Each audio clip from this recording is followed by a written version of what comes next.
Ranni's questline and ending have been my favorite since the game was released. It has some of the most beautiful scenery, interesting characters, and what I believe is the most morally good outcome. Though her questline has brought a number of questions to my mind about a variety of topics, one being the Night of the Black Knives. On a night of wintry fog,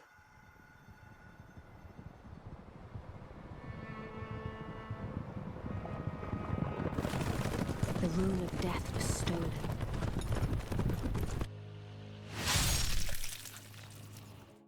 We know Ranni as a secretive schemer, who hides emotion, attachment, and her plans.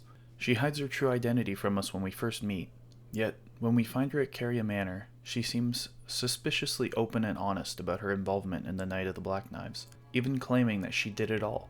I see. Quite the sleuth, aren't we? Indeed, I am the witch, Ranni. I stole a fragment of the rune of death and used it to forge the god-slaying black knives through fearsome rite. I did it all. This claim is what really piqued my interest. To me, this line reminds me of someone taking the fall for their collaborators in court, making me consider, did Ranni really do it all herself? I considered other aspects of the Night of the Black Knives that seemed strange as well, such as why Godwyn was specifically chosen, and more importantly, how did Ranni manage to steal a fragment of the Rune of Death from Malakath, whose name means the death of the demigods? With Ranni being the only acknowledged leader of the Night of the Black Knives, I considered two very unique things about her. Her fingers are not at the top of her tower, and she has slain her own physical body. The Night of the Black Knives marks a significant turning point in the order and state of the Lands Between. From this moment, the world is irreparably damaged, first by the death blight that now stems from Godwyn's body in Deeproot Depths, and later from the Shattering, both of which shook the Golden Order and led to a massive power struggle between the demigods, resulting in the Shattering War. The Night of the Black Knives played a major part in Marika's decision to shatter the Elden Ring, not because she was emotionally destroyed by the death of Godwyn, but because her plan did not provide the result she intended. I believe Marika colluded with Ranni to plan and execute the Night of the Black Knives.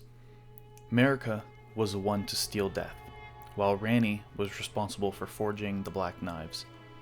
Based on the black knife print being a shade of blue that matches starlight and dialogue from Ranni, we know that she was the one to infuse death into the Black Knives. However, the black knife print says, "This mark is evidence of the ritual and hides the truth of the conspiracy." I believe the use of conspiracy here is telling us that more than one person conspired to enact the Night of the Black Knives. And I don't believe the others to conspire are the Black Knife assassins. As we can see in other item descriptions, they're not labeled as conspirators, but instead, it's just said that they carried out the deeds of the Night of the Black Knives, as can be seen in the description of the Black Knife set. That explains the part that Ranni played. But what about Marika? Her involvement is not mentioned anywhere directly, but there are mentions of Marika in relation to the planning of the Night of the Black Knives, and there are potential links to other members of the plot as well. Let's start with some evidence that I find to be more direct. As discussed, Malakath is feared by the demigods, and is Marika's shadow tasked with the sealing of the Rune of Death. Malakath's remembrance states, "Malakath was a shadow-bound beast, given to his Empyrean. Marika's sole need of her shadow was a vessel to lock away destined death." But there was one more line that follows, which is very significant. The last line reads, "Even then, she betrayed him." Of course, this draws a direct connection between Marika and the sealing of the Rune of Death. If Marika betrays Malakath, but Malakath's only one duty was to seal destined death, that means there was only ever one way for Marika to betray him. This is further solidified by Gerank's dialogue upon death. "Marika, why wouldst thou gull me? Why? Shit." Gull, in this context, means to trick or deceive. Another important clue here is the order of the questions that he asks. Malekith, or Geraint, first asks about being tricked, before asking about the shattering, which does line up with the timeline of events. Malekith is tricked by Marika, she steals a fragment from him, then, when the Knight of the Black Knives does not go her way, she proceeds to shatter the Elden Ring. Now the question becomes, why? Why would Marika want the Knight of the Black Knives? And why was Godwyn the demigod to die? Let's start with the obvious. Ranni. Ranni wants to be free of influence prior to bringing her Age of Stars into being. To do so, Ranni needs to destroy any connection she has to the greater will. This would mean her body and her 2 fingers. In my last video, I stated that Marika created the fingers, and while I don't think Ranni knows this, she still wants to destroy her fingers to ensure she is not under anyone's control, whether that's Marika or the greater will. In the end, this affected Godwyn the most, but I don't believe that was the intention that Ranni had going into it. As we know, Godwyn the Golden was a cherished part of the Golden Order. Responsible for the defense of Landel when the dragons attacked, he further formed an alliance with them and befriended Fortisax. He was seemingly the crown jewel of the Golden Order. Considering the Omen brothers alongside Miquella and Melania, and that they were never mentioned in the same way as Godwyn in terms of their importance, with the former being subjected to life in the sewers, and the twins Miquella and Melania also being cursed, Godwyn represented the Golden Order in a way that no other demigod could. But it is clear that his death was no accident, and I will take it a step further and argue that his death was both planned by Marika and agreed upon even by Godwyn himself. It is quite the claim, but I believe that through some dialogue, world storytelling, and item descriptions, I can explain why I see it that way. Marika's Age of Plenty was a fleeting time, where the Erdtree sap flowed to create life and bless those of the lands between. This era did not last long. We can read in the Blessed Dew Talisman that the sap of the Erdtree began to dry up. It no longer produced life and instead became more an object of faith. What followed was a practice of Erdtree burial, where those who died were reabsorbed into the roots of the Erdtree. We can see this in practice through many of the catacombs and heroes' graves scattered through the lands between. I believe this signifies Marika's recognition that death is a requirement within the world order. However, Marika wanted to remain eternal. She did not want to reintroduce death entirely, as that would put her at risk. Instead, Erdtree burial served as a compromise between true death and what Marika desired. Before long, the lives of the lands between began to dwindle, its inhabitants losing their sanity. As we play through the game, the lands between seems extremely empty for a world with death removed. Landel is the most obvious example. The capital city of this world is barren, with the exception of a handful of knights and perfumers. Where did everyone go? It seems as though the Erdtree was absorbing the inhabitants, but was not able to properly process their bodies due to the rune of death having been removed. This is why we see so many fully formed bodies at the base of the roots in catacombs. As the world was fading and unable to birth new life, Marika was also losing control of herself, as Radagon slowly continued taking control. If you haven't seen my video on the 2 fingers and how they are a creation of Marika, I also mention that Radagon is destined to take over Marika. I will have another video coming out shortly to discuss this topic further, but I wanted to mention it here as well. The combination of the world's failing and Radagon's growing threat results in Marika enacting a plan that will reintegrate death into the lands between, allowing for the world to begin healing and for Marika to make her move on the Greater Will, the Elden Beast, and Radagon. As we've discussed before, Marika is well known for finding ways to integrate other aspects of the world into the Golden Order. The dragons were integrated because of their gold lightning, and the teachings of Rare Lucaria were utilized when developing Golden Order fundamentalism, which utilizes both faith and intelligence. I believe Marika intended for the Night of the Black Knives to be her way of reintroducing death into the Lands Between and the Golden Order. Godwyn and some of Marika's nameless demigod children would die at the hands of the Black Knife assassins as a way to position Destined Death as a holy occurrence, with Godwyn becoming the face of Destined Death.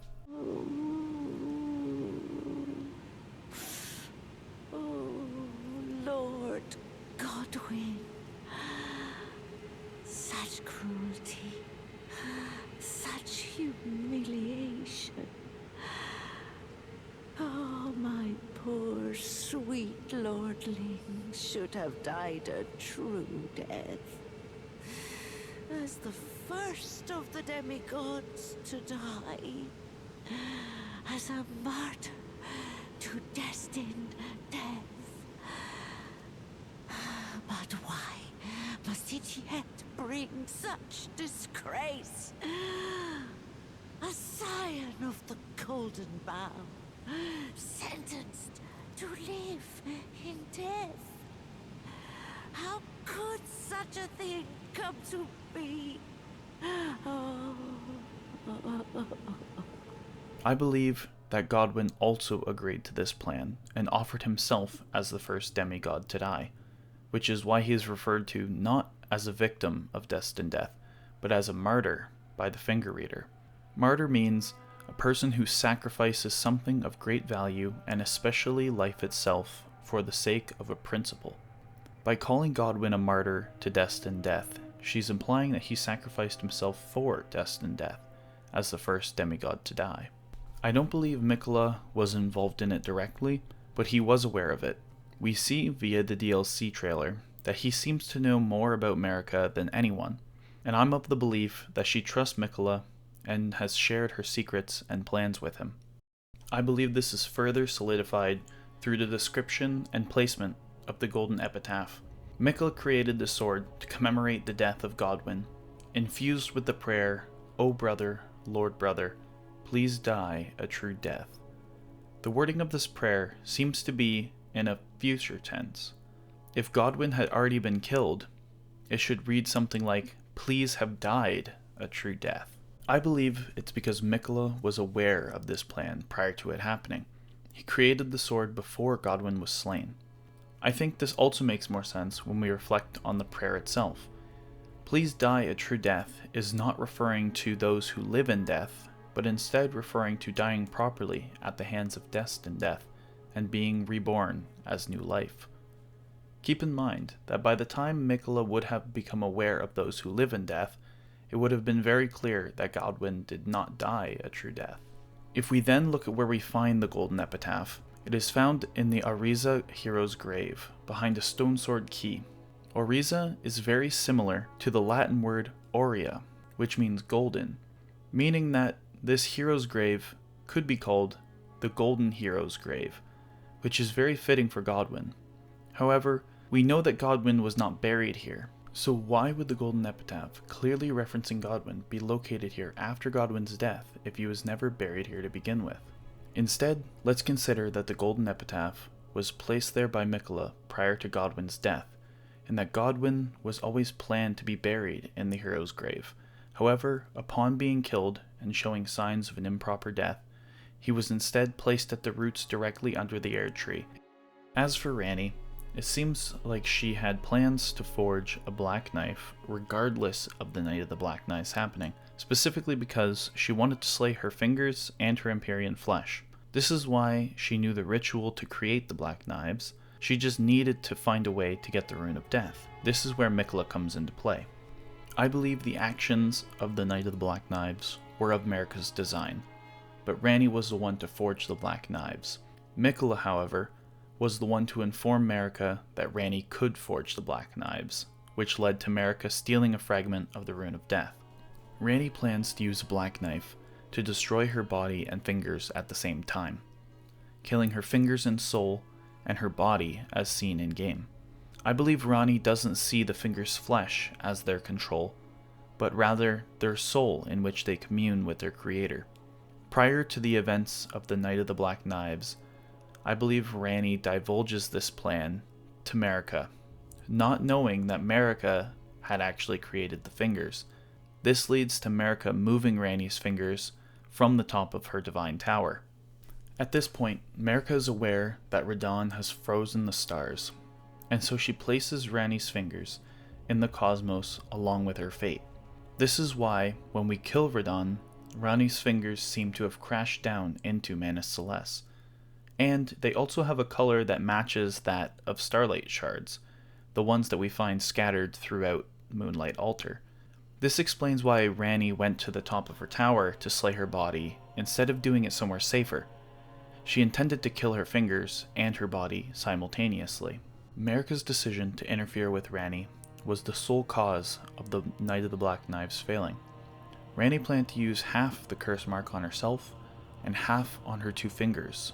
When she found her two fingers had been moved, she instead carved the curse mark onto herself, leaving Godwyn to be marked with the other half. Ranni was still able to complete her plan, but Marika's plan was ruined by Godwyn dying a half-death and spawning the existence of those who live in death.